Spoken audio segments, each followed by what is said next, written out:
दांत वाली बहू। रंजना कभी ब्रश नहीं करती थी। उसे कितनी बार उसके माँ बाप ने डांटा, लेकिन उसका कोई असर उस पर होता ही नहीं था, जिस कारण से उसके दांत पीले पीले हो जाते हैं। शादी के बाद। अरे बहू, वैसे तो तुझ में कोई कमी नहीं है, पर तेरे दांत इतने पीले कैसे हैं बेटा? कैसे मतलब? कोई सर्जरी थोड़ी ना कराई है। वो तो क्या नाम, मैं ब्रश नहीं करती थी तो पीले हो गए। अब क्या करूं? आप कहें तो लाल करवा लूं या फिर काले? यार ये क्या है, क्यों माँ से लड़ रही हो? लड़ रही हूँ? अरे मैं लड़ रही हूँ या ये बोल रही है कि दांत पीले हैं, पीले। अरे तपस्या थोड़ी ना की है इन्हें पीले करने के लिए। बकायदा ब्रश नहीं किया है 20 साल तक, तब जाकर। छी, कैसी बात कर रही हो? ये उस वक्त तो पीले नहीं थे जब हम लोग तुम्हें देखने आए थे। अरे तब साफ करवा लिया होगा डेंटिस्ट के पास जाकर। अब देखो कैसे पीले पीले लग रहे हैं। रंजना सास की तरफ गुस्से से देखती है। फिर शुरू हो गई पीले पीले पीले। अरे पीले तो तब भी थे जब मेरे हाथ का रसगुल्ला उड़ा उड़ा कर खा रही थी और बोल रही थी, लड़की नहीं गुणों का खजाना दे रहे भाई साहब आप। खैर, अब वो लोग करते भी तो क्या करते, पीले दांत वाली बहू पल्ले पड़ी थी तो झेलना तो था ही। एक दिन कीर्तन में रंजना गाना गा रही थी। अरे कमला बहन, माँ का द्वार है, यहाँ तो सब शुद्ध होकर आते हैं, फिर अपनी बहू को ब्रश भी नहीं करवाती तुम। दूर से पीले पीले दांत भक्ति में बाधा उत्पन्न कर रहे हैं। अरे कोई 2 साल के बच्चे थोड़ी ना लेकर आई हूँ मैं बहू बनाकर। अच्छी खासी लड़की है, अरे कैसे करवाऊं ब्रश? ये तो उसे खुद करना चाहिए ना। अब माँ बाप तो इसके जैसे तैसे निपटा दिए, ये नहीं सोचा कि सास कैसे संभालेगी।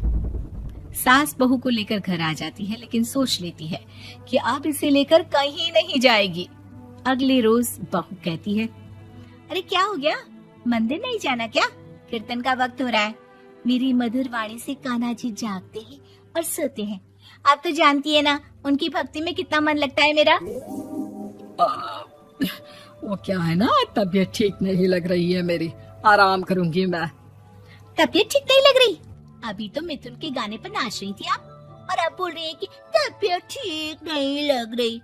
अरे भक्ति में मन लगा लो सासू माँ, ऊपर जाना है, क्या मुंह दिखाओगी आप? हाँ? सास को बहू की बात पर गुस्सा आ जाता है। मैं क्या मुंह दिखाऊंगी, इसकी चिंता तो ना कर, समझी? अपने मुंह की चिंता कर, जो ये पीले पीले दांत लेकर हर जगह पहुंच जाती है। पता है लोग कितना मजाक बनाते हैं। ना जी ना, मैं नहीं जाना कहीं तेरे साथ। तो ये बात है। कोई ना, मत जाओ, मैं अपने कमरे में ही बैठकर भक्ति कर लूंगी। ऊपर वाला दांत थोड़ी ना देखता है, मन देखता है, भावना देखता है। और अरे बस बस, तू सब कुछ दिखा, बस ये सफेद चमकदार दांत ना दिखाना किसी को, है? जा यहाँ से। बहू को सास की बात का कोई फर्क नहीं पड़ता, वो तो जैसी थी वैसी ही रह जाती है। सुबह नहाकर किचन में खाना बनाना, फिर खाना खाना, कीर्तन भजन करना और सो जाना। एक दिन, माँ जी मैं सहेली के घर जा रही हूँ, शाम को लेट आऊंगी। हाँ हाँ तो जाना, मैंने कौन सा तेरी आरती करनी है घर पर बैठकर। रंजना सहेली के घर जाती है, जहाँ वो पार्टी में जाने की तैयारी कर रही होती है।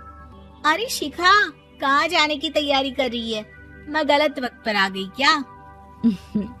अरे नहीं यार, उल्टा सही वक्त पर आई है।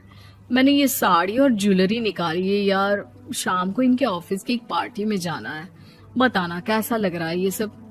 नहीं यार, इस ड्रेस के साथ तो वो वाली ज्वेलरी अच्छी लगेगी। हाँ हाँ सही बोल रही है, मैंने ध्यान ही नहीं दिया।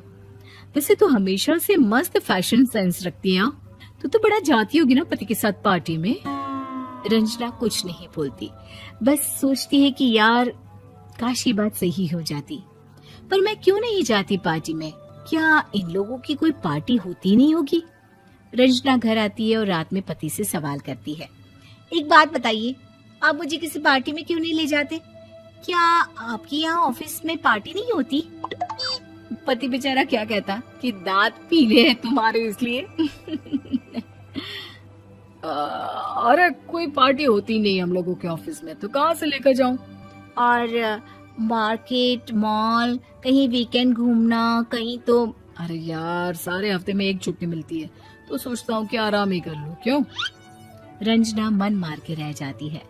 पहले कभी सास के साथ मंदिर जाया करती थी, लेकिन वो भी सास ने ले जाना बंद कर दिया। घर बैठी बैठी रंजना बोर हो जाती है। तभी उसे आइडिया आता है और वो मायके जाने का सोचती है। सासू माँ, 2 दिनों के लिए मम्मी के घर जा रही हूँ। अच्छा अच्छा, ठीक है, आराम से जा। और हाँ, माँ से कुछ अच्छी आदत सीख कर आना कि कैसे शरीर के हर भाग की तरह दांतों की सफाई भी जरूरी होती है, समझी? शुरू हो गई ना आप। वो लोग आपकी तरह नहीं है कि छोटी छोटी बात का बतंगड़ बना दे। उन लोगों के लिए मैं मायने रखती हूँ, ना कि मेरे पीले पीले दांत। रंजना माँ को बिना बताए उन लोगों को सरप्राइज देती है, लेकिन जैसे ही वो दरवाजे पर पहुंचती है, अंदर देखती है कि घर वाले कहीं जा रहे होते हैं। अब माँ, काश रंजना दीदी के दांतों वाली प्रॉब्लम नहीं होती, तो वो भी हम लोगों के साथ चलती ना बुआ जी की बेटी की शादी में। हाँ बेटा, लेकिन अब उसे कौन समझाए कि उसको उसके पीले दांत नहीं दिखते, लेकिन उसके आसपास के लोगों को कितना एम्बैरेसिंग फील कराते हैं। मुझे तो कितनी बार उसके स्कूल की टीचर ने शिकायत की कि उसके साथ कोई लड़की बैठना भी नहीं चाहती, और ना ही कॉलेज में कोई उससे बात करना चाहता था। लेकिन पता नहीं क्यों उसे ये बात समझ में ही नहीं आती। कोई कमी नहीं है उस लड़की में, बस यही कि दांत पीले हैं। वो तो भला हो जीजा जी और उनकी माँ का, जो दीदी को जैसी है वैसे ही रखा हुआ है। रंजना को अपने घर वालों की बात सुनकर बहुत दुख होता है। वो सोचती है कि वो क्या करे, लेकिन फिर वो सीधा डेंटिस्ट के पास जाती है, अपने दांत चमकाती है और कसम खाती है कि वो रोज ब्रश करेगी। अरे क्या हो गया? तुम तो 2 दिनों के लिए गई थी ना। पर कोई ना, अच्छा है, चलो आ गई तो। रंजना सास के सामने आकर खड़ी हो जाती है और पूरी स्माइल करती है, उसके चमकदार दांतों को दिखाती हुई। चले मंदिर। माँ, मुझे माफ कर दीजिए, मैंने आप लोगों को बहुत एम्बैरेसिंग फील करवाया। मैं आज से रोज ब्रश करूंगी।